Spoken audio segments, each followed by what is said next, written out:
Vincent lived in Rainvale. It was a town shrouded in mist and melancholy, a reflection of his own heart. His apartment was his refuge, a cluttered, dimly lit space where shadows danced with dust. He kept his windows shut, the curtains drawn tight.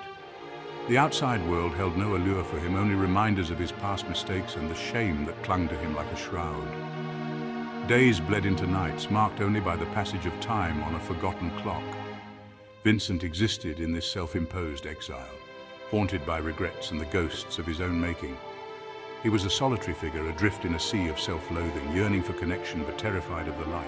The silence of his apartment was broken only by the rustling of newspapers and the hum of the refrigerator. These were the sounds of his solitude, a symphony of his isolation. Vincent had become a ghost in his own life, invisible to the world and forgotten by those he once knew. His only solace, his only escape from the suffocating grip of his past, lay in the shadows. It was a dangerous solace, one that fed his guilt and shame, but it was the only comfort he knew. Vincent found a perverse comfort in observing the lives of others. From his window, hidden behind the safety of his curtains, he watched the world go by.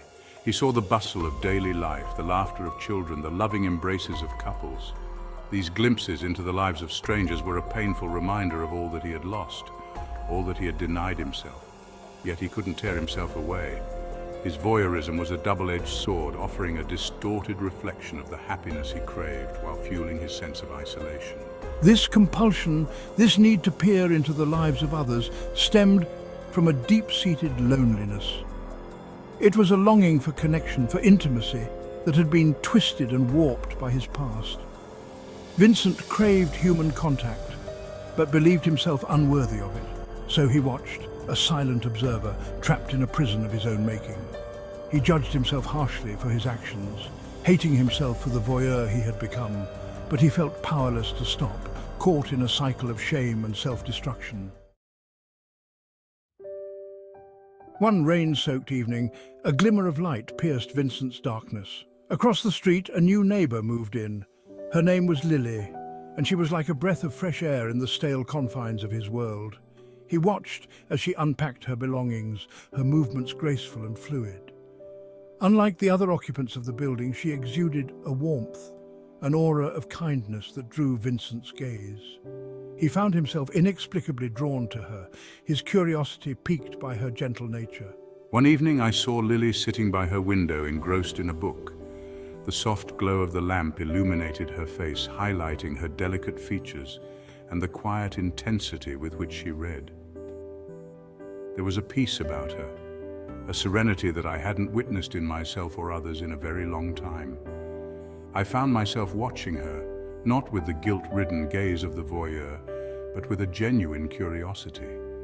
There was something about Lily, something in her demeanor that stirred something deep within me, a flicker of hope in the desolate landscape of my heart.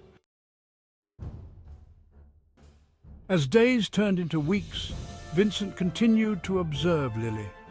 He saw her acts of kindness, helping an elderly neighbor with groceries, rescuing a stray cat from the rain. With each passing day, his admiration for her grew, chipping away at the wall of cynicism he had erected around himself. One night my world shifted. I witnessed a group of men harassing Lily on the street below. Fear coursed through me, but it was eclipsed by a surge of protectiveness I hadn't known I possessed. I couldn't stand idly by. Without a second thought, Vincent rushed out of his apartment for the first time in years. He confronted the men, his voice surprisingly steady, as he demanded they leave Lily alone. What's your problem, man? Yeah, mind your own business. The men, taken aback by his sudden appearance, dispersed into the night. Thank you. I don't know what I would have done without you. Lily, shaken but unharmed, turned to face her rescuer. Her eyes met Vincent's, and in that instant something profound passed between them. It was the spark of a connection, forged in a moment of fear and bravery. For the first time in a long time, Vincent felt a glimmer of pride, a sense of purpose he had thought long extinguished. After that night, a tentative friendship blossomed between Vincent and Lily. He found himself drawn to her warmth and compassion, her ability to see the good in others even when they couldn't see it in themselves. Lily, I can't thank you enough for listening. It's been a long time since I felt understood. Vincent, everyone deserves to be heard. I'm just glad you trust me enough to share. Lily, in turn, was drawn to the quiet intensity she sensed beneath Vincent's reserved exterior. Their conversations were filled with a mixture of awkward silences and shared laughter. Lily's presence was like a balm to Vincent's wounded spirit. She listened without judgment, her silence speaking volumes of understanding. You know, I've never really talked about my past with anyone before. It's been haunting me.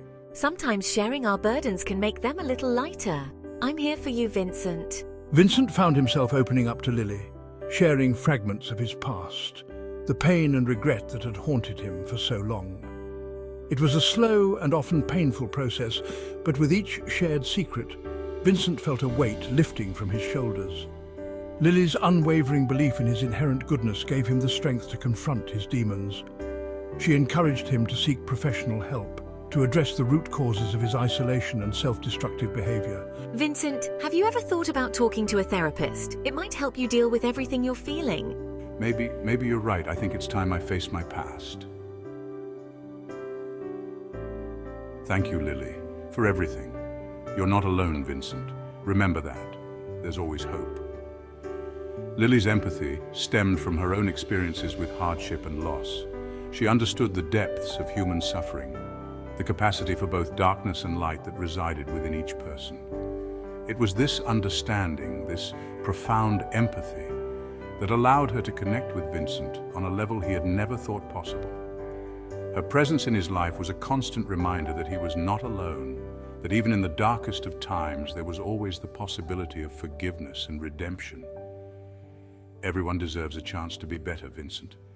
I'm just here to remind you of that. Your belief in me, it means more than you know. She saw the good in him, the potential for redemption that he had long since dismissed. Lily's belief in him, unwavering and unconditional, was a revelation to Vincent. It planted a seed of hope in the barren landscape of his heart, a seed that slowly began to take root. Because I see the good in you, Vincent. We all make mistakes, but it doesn't define who we are. Lily, how can you be so kind to me after everything I've done? Lily's friendship was a lifeline for Vincent, pulling him back from the brink of despair. She didn't shy away from his past, nor did she judge him for his mistakes. Instead, she offered him something he had craved for so long, understanding without condemnation. With Lily's encouragement, Vincent began attending therapy. It was a difficult and often painful process, dredging up memories he had long suppressed. He confronted the root causes of his voyeurism, the loneliness and the fear of intimacy that had driven him to seek solace in the shadows. He talked about his past mistakes, the shame and guilt that had consumed him for years. I never realized how much my past was affecting me until now.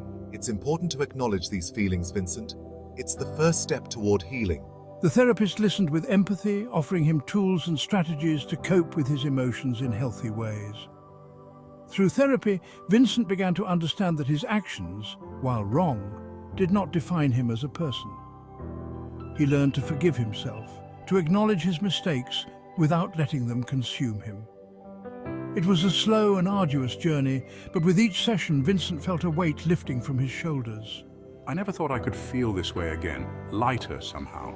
You're making progress, Vincent. Keep going. He started to emerge from the darkness, his spirit no longer weighed down by the shackles of his past. He began to see the world with fresh eyes, noticing the beauty in everyday moments that he had once overlooked. It's like I'm seeing the world for the first time, and it's beautiful. As Vincent healed, he felt a growing desire to give back, to make amends for his past mistakes. He started volunteering at a local soup kitchen, serving meals to the homeless and less fortunate. At first, it was difficult for him to interact with others, to break free from the shell he had built around himself.